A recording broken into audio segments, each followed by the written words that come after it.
باطن میں ایک جہان مانی لیے ہوئے ایک دن مٹی میں مل جاؤں گا، یہی میری حیثیت ہے؟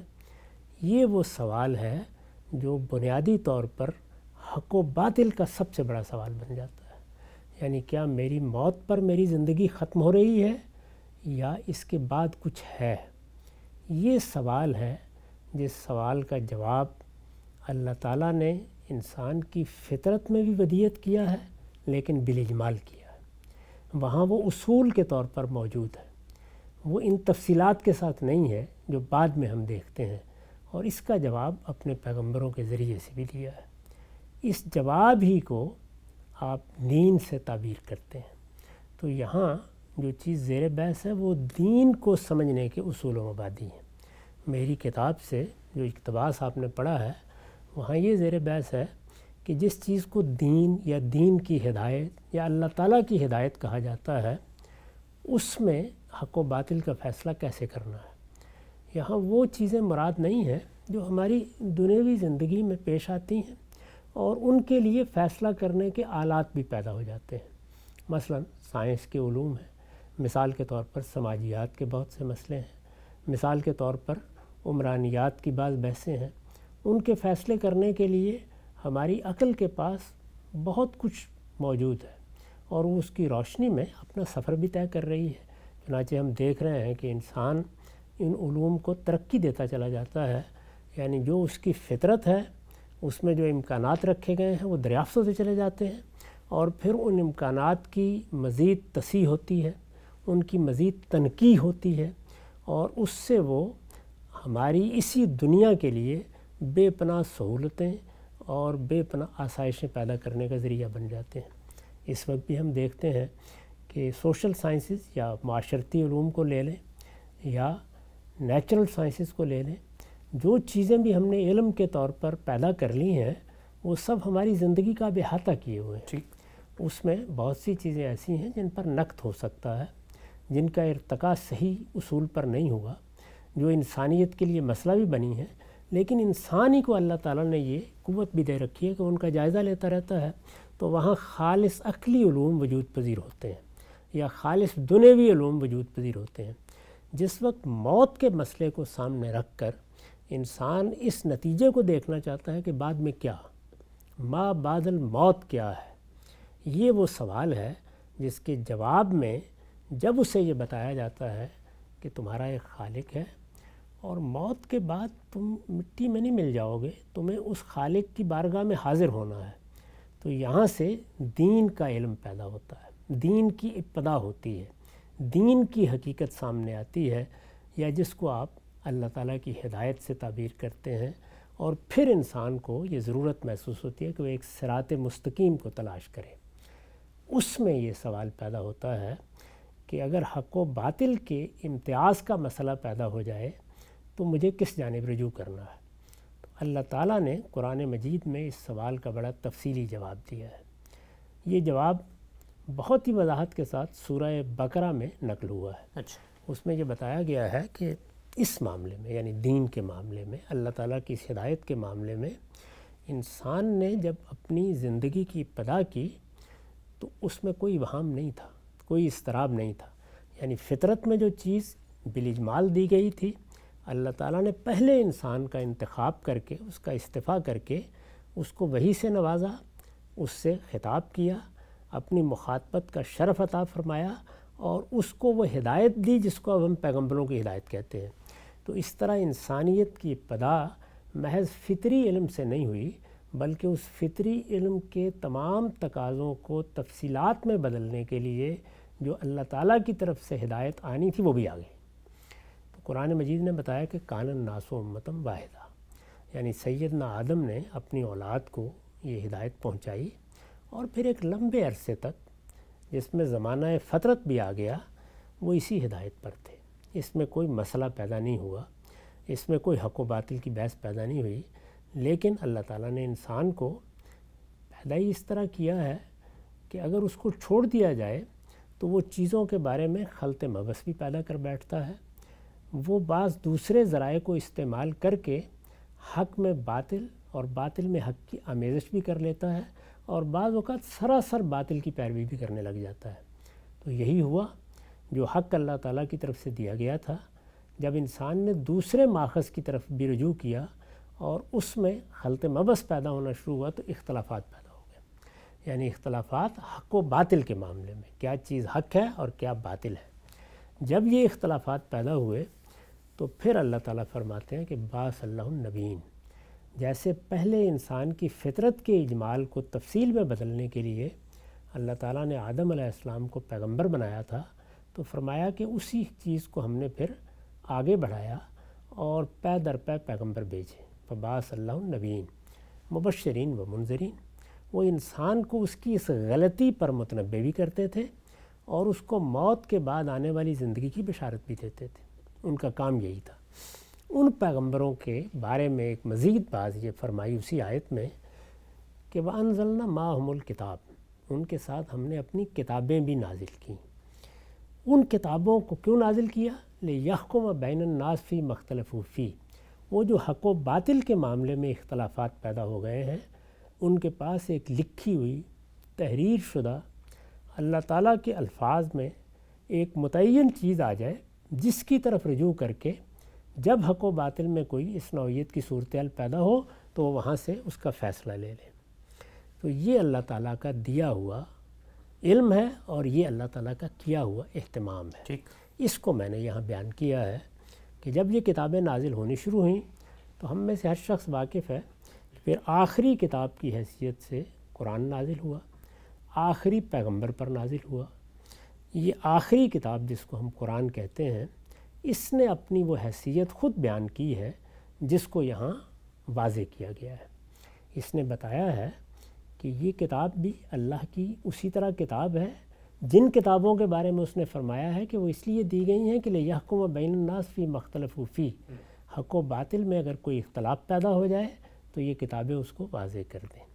چنانچہ اسی بات کو خود قرآن کے بارے میں پھر بعض دوسری جگہوں میں بعض دوسری تعبیروں سے ادا کیا ہے۔ ٹھیک، مثلا ایک جگہ پر یہ فرمایا کہ اللہ الذی انزل الکتاب والمیزان، اللہ وہی ہے جس نے لوگوں کے لیے اپنی کتاب نازل کی، یعنی اس کو ایک میزان بنا کے نازل کیا۔ ٹھیک، اس میں واو تفسیر کی ہے، مطلب یہ ہے کہ یہ کتاب ایک ترازو ہے۔ جس طریقے سے ایک سونار کے پاس کسوٹی ہوتی ہے، وہ اس پر پرکھ کر دیکھ لیتا ہے کہ جو چیز اس کے پاس لائی گئی ہے کیا وہ سونا ہے، کیا وہ پیتل ہے۔ اگر وہ ملی جلی کوئی چیز ہے تو اس میں کتنا پیتل ہے، کتنا سونا ہے، وہ کھرے کھوٹے کو اس سے الگ کر لیتا ہے۔ تو یہ میزان بھی یہی کام کر رہی ہے، یہ قرآن مجید بھی تمہارے لیے ایک کسوٹی کے طور پر نازل ہوا ہے۔ پھر دوسری جگہ قرآن نے اپنے لیے ایک نام دوسرا اختیار کیا، وہ نام کیا ہے؟ فرقان۔ فرقان کا مطلب ہی یہ ہے کہ وہ چیز جو فرق کرنے والی ہے۔ ظاہر ہے کس چیز میں فرق؟ حق و باطل میں فرق کرنے والی ہے۔ تو دیکھیے اس کے بارے میں پھر مزید وضاحت کی کہ ہم نے اس فرقان کو نازل کیا ہے۔ یہ فرقان کیوں نازل کیا گیا ہے؟ ہم نے اپنے بندے پر یہ فرق کرنے والی چیز اس لیے نازل کی لیکون للعالمین نذیرا۔ تو یہ فرقان کا لفظ بتا رہا ہے کہ قرآن مجید یہی حیثیت رکھتا ہے جو اللہ کی سب کتابوں کی ہے اور اب قیامت تک یہی فرق کرنے والی چیز ہے۔ اسی طریقے سے جب یہ سوال پیدا ہوا کہ اس سے پہلے بھی تو اللہ کی کتابیں نازل ہوتی رہی ہیں، تو قرآن کی ایک خصوصی حیثیت ان کتابوں میں یہ بیان کی گئی کہ اب وہ ساری کتابیں موجود ہوں یا نہ موجود ہوں، جس صورت میں بھی ہوں، اس سے کوئی فرق نہیں پڑے گا، کیونکہ یہ کتاب ان کے لیے بھی مہیمن بنا کر نازل کر دی گئی ہے۔ یہ لفظ بھی قرآن نے اپنے بارے میں استعمال کیا۔ اس کا مطلب یہ تھا کہ یہ ان پر بھی نگران ہے، یہ ان کی بھی محافظ ہے، ان کی تعلیمات کو بھی اس نے اپنے اندر لے لیا ہے، اور اب ان سے متعلق بھی اگر کوئی حق و باطل کی بحث پیدا ہوگی تو یہ فیصلہ کر دے گی۔ قرآن مجید کی یہ حیثیت ہے جو ہمارے مدرسہ فکر میں بنیادی طور پر مانی بھی جاتی ہے اور منوائی بھی جاتی ہے۔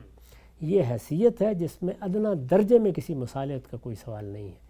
قرآن میزان ہے، قرآن فرقان ہے، قرآن فیصلہ کرنے والی اتھارٹی ہے۔ قرآن مجید ہی اصل میں حق و باطل کے مابین میں جب کوئی حکم دے دیتا ہے تو پھر کسی کے لیے اس میں کوئی گنجائش باقی نہیں رہتی۔ آگے میں نے اس کے جو نتائج عواقب ہیں ان کو بیان کیا ہے اسی مضمون میں، اور بعض دوسری تحریروں میں بیان کیا ہے، لیکن بنیادی بات یہ ہے جو اس میں جو سوال آپ نے کیا کہ حق و باطل سے کیا مراد ہے، تو دیکھیے اللہ کی ہدایت کو جاننا ہے، اللہ کی ہدایت کو جاننے کے عام طور پر جو ذرائع انسان اختیار کرتا ہے وہ 3 ہیں۔ اچھا، اس کے پاس اللہ کی دی ہوئی عقل ہے، وہ جس طرح سے دنیا کے معاملات کو اپنی عقل سے سلجھاتا ہے، بالکل اسی طرح سے حقیقت کو جاننے، یعنی اپنی حقیقت، کائنات کی حقیقت، موت کی حقیقت، زندگی کی حقیقت، ان کو جاننے کے لیے بھی وہ اسی عقل کو استعمال کرتا ہے۔ اب جب وہ اس عقل کو استعمال کرتا ہے تو دونوں میں سے کوئی ایک چیز ہو جائے گی، یا وہ کسی نتیجہ حق پر پہنچے گا اور یا باطل ہوگا۔ تو یہ سوال پیدا ہو گیا نا کہ اب اس ہدایت کے معاملے میں حق اور باطل کا سوال پیدا ہو گیا۔ ٹھیک، اسی طرح سے انسان کبھی کبھی اپنے باطن کی طرف بھی توجہ کرتا ہے، اس کے باطن میں ایک پوری شخصیت موجود ہے، وہ اپنے باطن میں جھانکتا ہے تو وہاں اس کو کچھ اور ذرائع دستیاب ہوتے ہیں جن کو ہمارے ہاں القاء، کشف، وجدان، الہام، اس طرح کے الفاظ سے بیان کیا جاتا ہے۔ تو وہ یہ محسوس کرتا ہے کہ وہ حقیقت کے ساتھ رابطہ پیدا کر سکتا ہے، یعنی عقل تو استدلال کرے گی، عقل وجودی حقائق سے مقدمات قائم کر کے نامعلوم سے معلوم کا سفر کرتی ہے، معلوم سے نامعلوم کا سفر کرتی ہے، لیکن یہ جو چیز انسان کے اندر موجود ہے یہ براہ راست تعلق پیدا کرتی ہے اس کے خیال کے مطابق، تو وہ بعض اوقات اس کو استعمال کر کے کسی حقیقت پر پہنچنا چاہتا ہے۔ اس میں بھی دونوں ہی نتیجے نکلیں گے، یا کوئی نتیجہ حق ہوگا یا باطل ہوگا۔ تو یہ سوال پھر پیدا ہو گیا۔ تو اللہ تعالیٰ نے اس مقصد کے لیے انسان کو وحی کر کے، یعنی کچھ لوگوں کا انتخاب کر کے اپنی وحی کے ذریعے سے، اپنی مخاطبت کے ذریعے سے، اپنے کلام کے ذریعے سے ہدایت دی ہے۔ وہ ہدایت ہے جو ہمارے پاس اللہ کے پیغمبروں کی تعلیمات کی صورت میں، ان کے آثار کی صورت میں اور اللہ کی نازل کردہ کتابوں کی صورت میں موجود ہے۔ تو جب عقل نے حق و باطل میں آمیزش پیدا کر دی، کشف و وجدان نے پیدا کر دی، اور ان نتائج میں حق اور باطل کی بحث پیدا ہو گئی، تو پھر کہاں جانا ہے؟ پھر اللہ کی کتاب کے پاس جانا ہے۔ اچھا، وہی فیصلہ کرے گی۔ چنانچہ اللہ تعالیٰ نے جو علم دیا ہے، یعنی وہ علم جو پیغمبروں کی وساطت سے ملا ہے، اس کے باہر جن ذرائع سے بھی آپ حق تک پہنچنا چاہیں گے، اس میں اس کا پورا امکان ہے کہ آپ حق کے نتائج اخذ کریں یا باطل کی آمیزش کے ساتھ حق و باطل میں غلطان ہو کر رہ جائیں۔ یہ پورے امکانات ہیں۔ تو اس میں پھر انسان کہاں رہنمائی کے لیے جائے؟ تو یہ بتایا گیا کہ اس کو اس کتاب کے پاس آنا چاہیے۔ تو حق و باطل کا مطلب یہ ہے کہ وہ دین، وہ ہدایت جو خدا کی طرف سے مطلوب ہے، اس کو ہم تلاش کرنے کے لیے نکلے، اور جو ذرائع ہمارے پاس موجود تھے ان میں کسی جگہ ہمیں التباس پیش آ گیا، اضطراب پیش آ گیا، یا کسی غلطی یا صحت کا فیصلہ کرنے کی ضرورت پیش آئی، تو اب اللہ تعالیٰ نے ہمارے لیے ایک میزان نازل کر دی اپنی کتابوں کی صورت میں، اور وہ آخری صورت میں ہمارے پاس قرآن مجید کی شکل میں موجود ہے۔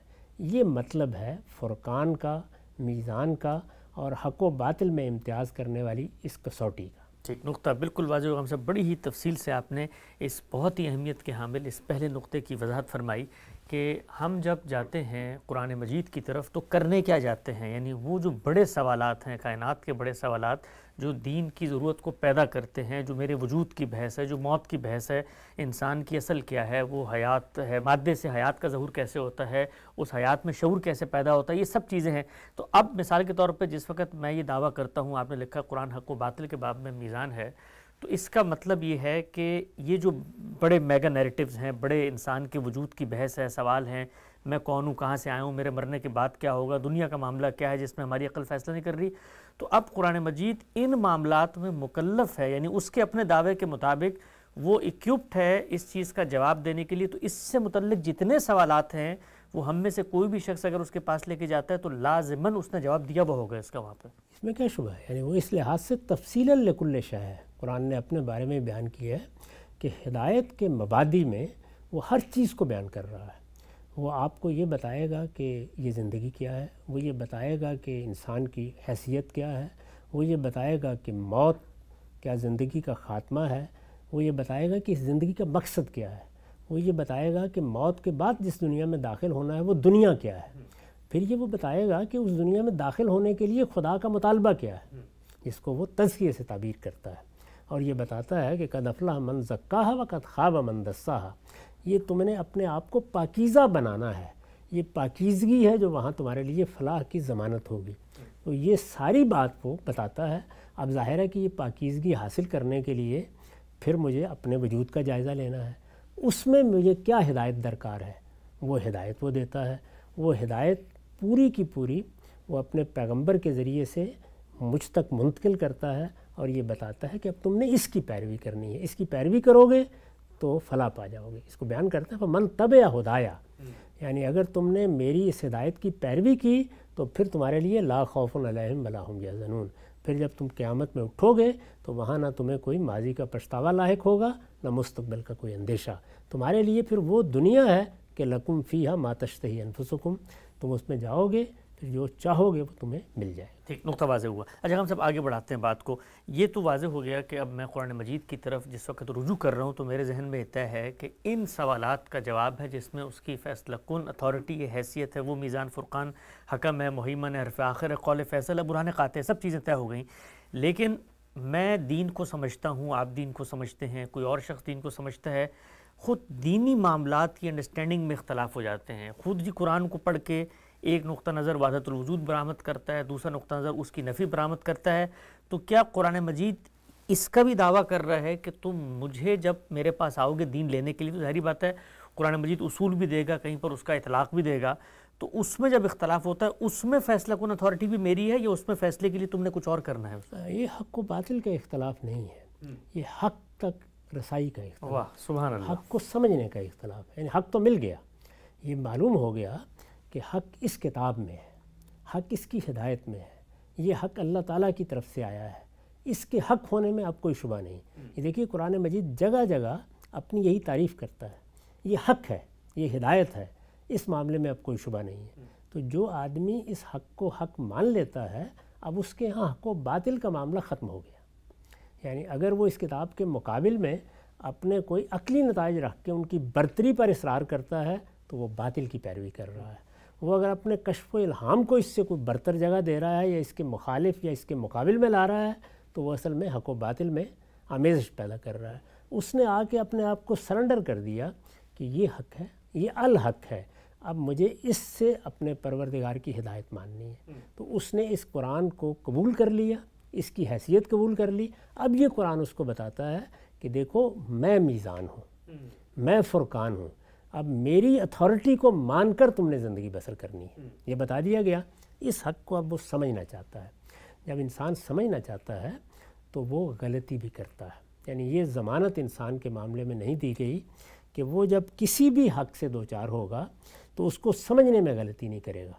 دیانتداری کے ساتھ بھی غلطی کرتا ہے انسان، یعنی جو بددیانتی ہے، گریز ہے، فرار ہے، دوسری چیزوں کے ساتھ تعصب ہے، آپ یہ تو اسے کہہ سکتے ہیں کہ ان سب سے اپنے آپ کو بالا کر کے آؤ، لیکن اس کے بعد بھی وہ غلطی کر سکتا ہے۔ وہ غلطی اصل میں اس پہلو سے نہیں ہوتی کہ انسان نے حق و باطل میں امتیاز کرنے سے انکار کر دیا ہے، وہ حق کو سمجھنے کی غلطی ہے۔ اس کے لیے دو بالکل متعین چیزیں امام فراہی نے بیان کی ہیں اور بہت کمال بلاغت کے ساتھ بیان کی ہے کہ کیوں غلطی لگتی ہے۔ تو فرمایا کہ قلت علم سے لگتی ہے، قلت تدبر سے لگتی ہے۔ یعنی حق جب آپ کے سامنے آ گیا تو حق کو سمجھنے کی غلطی، یہ اصل میں وہ اب معاملہ نہیں ہے۔ حق کو سمجھنا، وہ قرآن کو سمجھنے میں بھی غلطی لگ جائے گی، یعنی قرآن جو میزان و فرقان ہے خود اس کی طرف جب رجوع کیا جائے گا تو وہاں بھی غلطی لگے گی۔ تو غلطی سے اپنے آپ کو بچانے کے لیے اب دو کام کرنے ہیں۔ ایک یہ ہے کہ اگر علم میں کمی ہے تو اعتراف کر کے اس کو دور کرنا ہے، ٹھیک، اور اگر تدبر میں کمی ہے تو محنت کر کے اس کو دور کرنا ہے۔ تو یہ کام ہمیں اب ہر حال میں کرنا ہوگا۔ اس کے باوجود کوئی کوتاہی ہو گئی تو اللہ تعالیٰ نے ضمانت دی ہے کہ وہ ایسی کوتاہیوں پر مواخذہ نہیں کرے گا۔ تو گویا انسان کے لیے حق کے سمجھنے میں اگر وہ مخلص ہے تو کبھی حق و باطل کا مسئلہ ہی پیدا نہیں ہوتا۔ یہی وجہ ہے کہ ہمارے ہاں ہماری پوری امت نے اس پر اتفاق کیا کہ ہمارے جو بڑے ائمہ پیدا ہوئے، فقہ میں ہوئے، کلام میں ہوئے، اسی طرح سے بعض دوسرے علوم میں ہوئے، وہ ائمہ حق ہیں۔ یعنی انہوں نے حق کو بنیاد بنا کر سمجھنا چاہا ہے، اس میں ان کو غلطی لگ سکتی ہے۔ تو حق کو سمجھنے میں جو بحث ہوتی ہے وہ حق و باطل کی بحث نہیں ہوتی، وہ ثواب ناثواب کی بحث ہوتی ہے، وہ راجی اور مرجو کی بحث ہوتی ہے، وہ افضل اور مفضول کی بحث ہوتی ہے۔ تو یہ بحثیں تو ہمیشہ ہوتی رہیں گی۔ ان میں بھی فیصلہ کیسے ہونا ہے، ہمارے اندر اگر قلت علم ہے تو کوئی صاحب علم توجہ دلائے گا، ہمیں اس کو دور کرنا چاہیے. ٹھیک. اور اگر ہم کسی چیز پہ تدبر نہیں کر سکے تو ہمیں دیکھنا چاہیے کہ کیا دوسرے لوگوں کو اللہ نے توفیق دی کہ وہ کوئی گوہر نکال کے لے آئے ہیں. تو اس طریقے سے اللہ تعالیٰ نے انسانوں کی رہنمائی کا بندوبست کر رکھا ہے کہ اس نے متفاوت صلاحیتیں دی ہیں. تو میں ہوں، آپ ہیں، اگر ہم کوئی کوتاہی کرتے ہیں تو وہ لوگ جن کے ہاں قلت علم نہیں ہوتی یا وہ لوگ جن کے ہاں قلت تدبر نہیں ہوتی، وہ محنت کر کے ہمارے سامنے اس چیز کو لا کے رکھ دیتے ہیں. یہ سفر جاری رہتا ہے. یہاں کوئی حق و باطل کی بحث نہیں ہوتی. یہاں اصل میں یہ ماننا ضروری ہے کہ ہم نے حق لینا کہاں سے ہے. تو وہ حق جب آپ نے فیصلہ کر لیا کہ آپ نے اللہ کی کتاب سے لینا ہے تو اب اول تو غلطی لگے گی نہیں، اور اگر لگے گی تو وہ غلطی یا علم کی غلطی ہوگی یا تدبر میں کمی کی وجہ سے لگے گی. اس کو دور کرنے کے اسباب ہم نے دور کرنے ہیں، وہ کتاب کا یا حق کا مسئلہ نہیں. ٹھیک، نقطہ بالکل واضح ہو گیا. ہم صاحب آگے بڑھاتے ہیں سلسلہ گفتگو کو. اچھا، یہ جو آپ نے پوری کی پوری ایک طرح کی توضیح بیان فرمائی ہے، حق و باطل سے کیا مراد ہے، اور اسی طریقے سے وہ کیا سوالات ہیں، وہ کون سے نیریٹیوز ہیں جس کا جواب قرآن مجید سے ہم نے لینے جانا ہے اور وہ دینے کا پابند ہے، یعنی اس کا اپنا دعویٰ ہے کہ اس معاملے میں تمہاری رہنمائی کروں گا. چند بڑے میں مثالوں کے طور پہ آپ کے سامنے مسائل رکھتا ہوں تاکہ یہ واضح ہو جائے کہ حق و باطل کے کیا یہ معاملات ہیں بھی یا نہیں ہیں، اور اگر ہیں تو پھر قرآن مجید اس میں ہماری رہنمائی کرتا ہے. کیا کرتا ہے وہ زیر بحث نہیں ہے، لیکن صرف یہ واضح ہو جائے کہ ان امور میں ہم نے قرآن سے رہنمائی لینے جانا چاہیے. ہم سبھی جو مسلم ہماری تہذیبی روایت ہے، ایک دانش ہے، اس کے ہاں بڑے کچھ مسائل پیدا ہوئے. میں چند آپ کی خدمت میں رکھتا ہوں تاکہ یہ معلوم ہو کہ کیا حق و باطل کے معاملات ہیں اور قرآن مجید اس کا فیصلہ کرے گا. مثال کے طور پہ بالکل ابتدائی دور میں ہی یہ بحث پیدا ہو گئی کہ انسان مجبور محض ہے یا انسان کو ارادہ اختیار دیا گیا ہے. اس پر ہمارے ہاں دو نقطہ نظر بنے، قدریہ کے، جہمیہ کے سب. تو اب یہ جو معاملہ ہے یہ کیا اس کینوس میں آتا ہے جس میں حق و باطل کی بات قرآن مجید کی طرف ہم لینے جائیں گے؟ اس میں بھی جو بحث کرنے والے فریق ہیں، سوال یہ ہے کہ وہ کس بنیاد پر بحث کر رہے ہیں. کیا انہوں نے اپنی عقل سے اس مسئلے کا کوئی حل نکال لیا ہے؟ اگر آپ عقل کی طرف رجوع کریں تو وہ تو جو چیزیں وجودی حقیقت کے طور پر موجود ہیں وہیں سے استدلال کرے گی. جی. تو اس کو کیا کرنا چاہیے؟ وہ اوپر تو جا نہیں سکتی، وہ غیب کا بھی کوئی علم نہیں رکھتی. بالکل. اس کو تو کیا کرنا ہے؟ اسے انسان کا مطالعہ کرنا ہے، حاضر موجود جو ہے، یعنی حاضر و موجود انسان ہے. تو وہ اپنی ساری گفتگو یہاں سے کرے گی کہ یہ انسان ہے، آئیے اس کا مطالعہ کرتے ہیں، پھر دیکھتے ہیں یہ کہاں مجبور ہے، کہاں مختار ہے. تو آپ یہ دیکھیے کہ اس میں کسی باطل کی آمیزش کا امکان ہی نہیں ہے، اس لیے کہ یہ وجودی حقائق کا مطالعہ ہے. ٹھیک. اس میں تھوڑی بہت تعبیر کا اختلاف ہو سکتا ہے. وہ اس سے آگے بڑھ کر عقل کی بنیاد پر خدا پہ کمنڈ ڈالنے کی کوشش کرتی ہے. یزداں بکمند آور ہے ہمت مرداں. اب وہ قرآن کے دائرے میں آ گیا. اب وہ قرآن کے دائرے میں آ گئی. اللہ اکبر. اب جب وہ اس دائرے میں آئی ہے تو پھر اس سے کہا جائے گا کہ یہاں تمہارے لیے کسی ترک تازی کا امکان ہی نہیں ہے. اس میں اللہ کی کتاب آ چکی ہے، اس کے پاس جائیں گے، وہ جتنی بات بتا رہی ہے اس کو سمجھیں گے. تو وہاں سمجھنے میں کچھ اختلاف ہو سکتا ہے، اور میں نے عرض کیا کہ اس اختلاف کی وجہ وہی ہوتی ہے، یعنی یا ہمارے ہاں قلت علم ہوتی ہے، ہم نے پوری تیاری نہیں کی ہوتی. اس کو مثال کے طور پر سادہ مثالوں سے سمجھ لیجیے نا. ایک آدمی نے عربی زبان اچھی پڑھی نہیں ہے، اس نے کچھ شد بدھ علم حاصل کیا.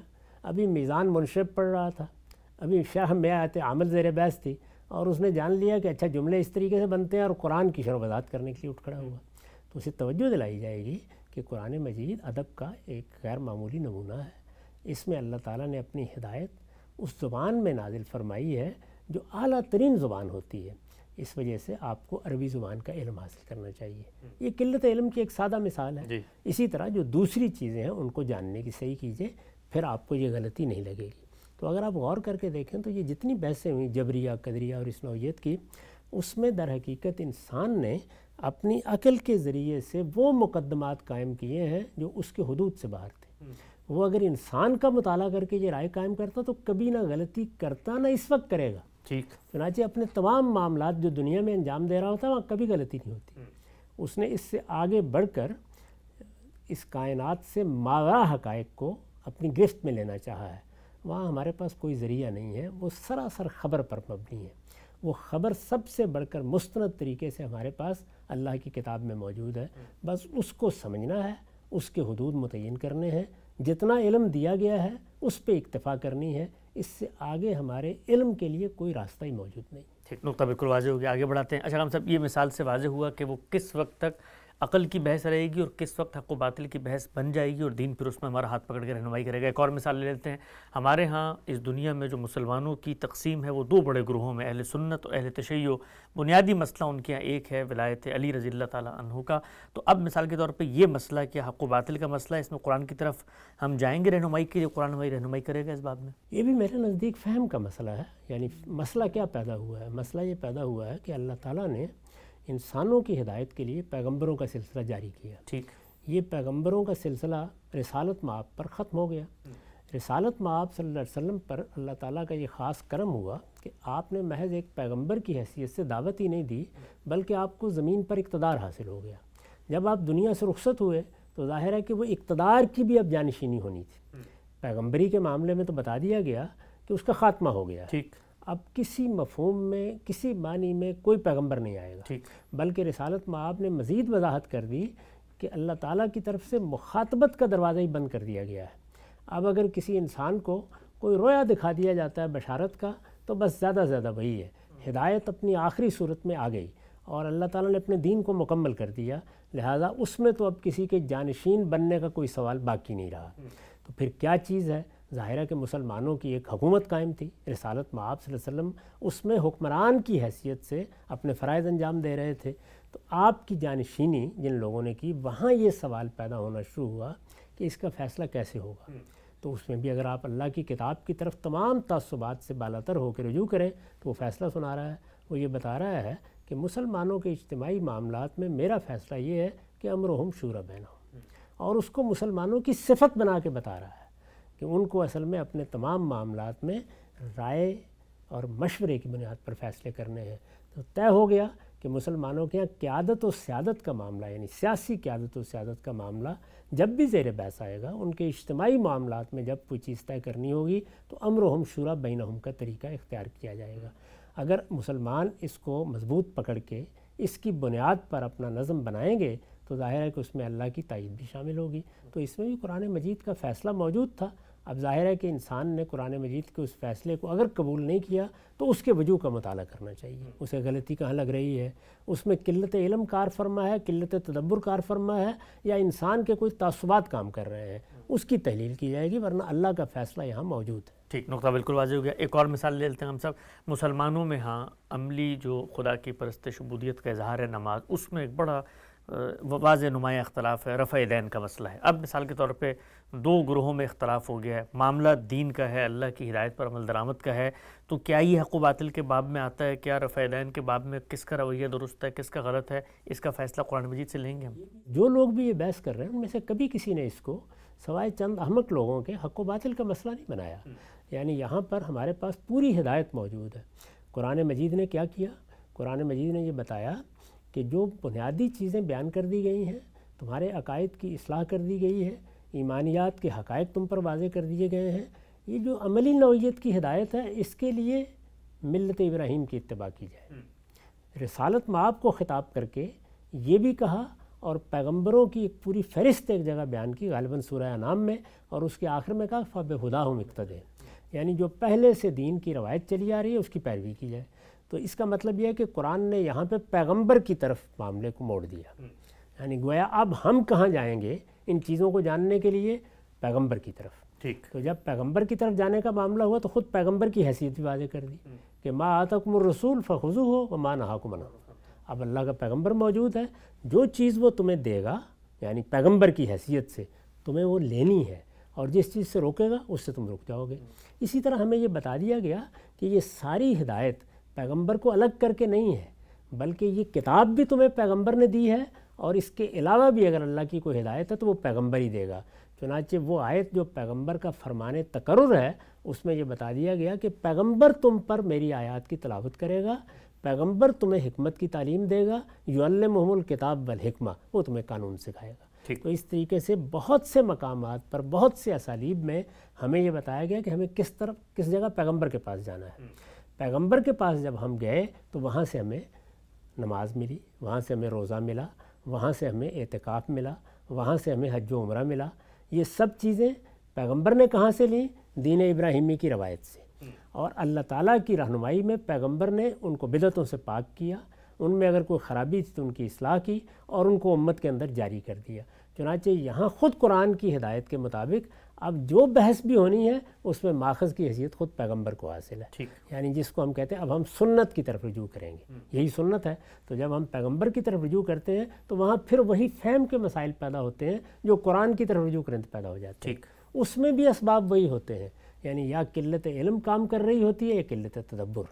کسی معاملے کو سمجھنے میں لوگوں نے جو حق ادا کرنا تھا وہ ادا نہیں کیا، تو اس میں پھر دوسرے اہل علم توجہ دلاتے ہیں۔ اس کا بندوبست کیسے کیا گیا ہے؟ قلت علم اور قلت تدبر کا ازالہ اجتماعی زندگی میں کیا گیا ہے، یعنی میں تنہا نہیں ہوں کسی جنگل میں، بہت سے لوگ اللہ تعالیٰ نے پیدا کر دیے ہیں جن میں کوئی زمخشری ہے، کوئی رازی ہے، کوئی اور ہے، وہ سب کے سب مل کے کیا کر رہے ہیں؟ میری مدد کر رہے ہیں۔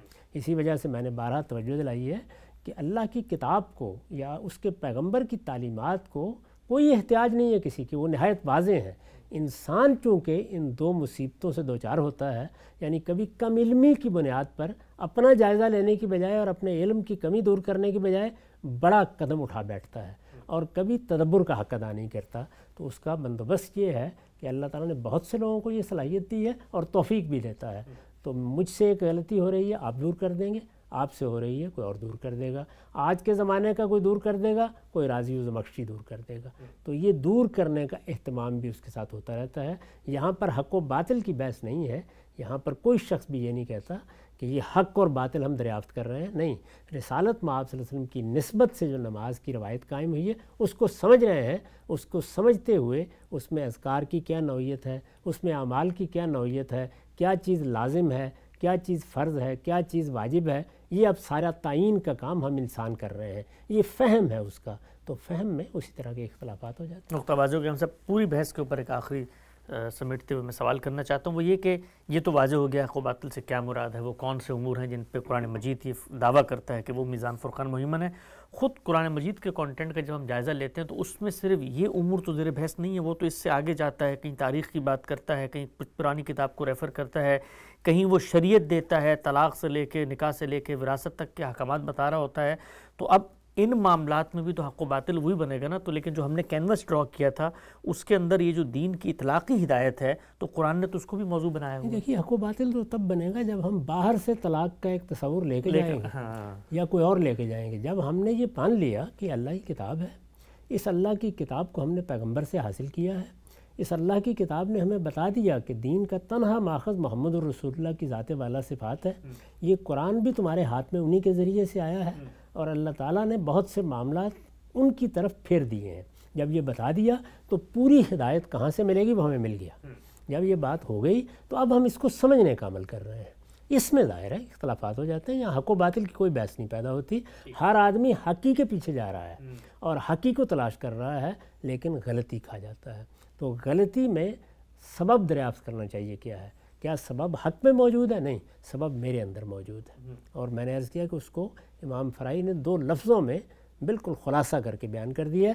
ہر جگہ اطلاق کر کے دیکھ دیجئے، غلطی لگنے کی وجہ یہی ہوتی ہے۔ نقطہ بالکل واضح ہو گیا۔ غامدی صاحب کا جو پورا کا پورا فریم آف ریفرنس ہے اس کے اندر جس چیز کو اصول کی حیثیت حاصل ہے، پہلی چیز زیر بحث آئی، اس کو ماننے کے بعد غامدی صاحب یہ ذکر کرتے ہیں کہ 4 ناگزیر لازمی تقاضے ہیں جو قرآن کی اس حیثیت کو ماننے کے بعد پیدا ہوتے ہیں۔ وہ 4 تقاضے کیا ہیں؟ ایک ایک کر کے زیر بحث آئیں گے، وقت یہاں پہ ختم ہوتا ہے، دوبارہ حاضر خدمت ہوں گے، اب تک آپ کے وقت کا بہت شکریہ۔